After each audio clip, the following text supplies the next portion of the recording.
আজকে প্রথম বেটুকে বাড়ি নিয়ে যাচ্ছি, তো দেখি আজ ওর বাড়ি গিয়ে কি রিয়েকশন হয়। আর বেটু, মামা বাড়ি থেকে গিয়ে কেমন লাগছে?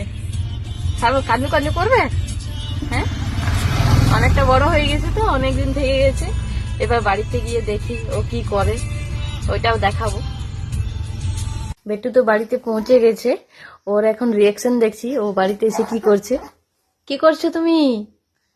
কেমন লাগছে তোমার? হ্যাঁ, খুশি হয়েছো? এ বাবা, কান্দু কান্দু হচ্ছে না? মিস করছো? দিদুনদের মিস করছো? মিস করছো না? এ খেলু খেলু করছে, কত জিনিস পেয়ে গেছে নাকি? খেলু খেলু হচ্ছে তোমার? এ বাবা, দিদুন বকি বকি করবে তোমাকে। হ্যাঁ হ্যাঁ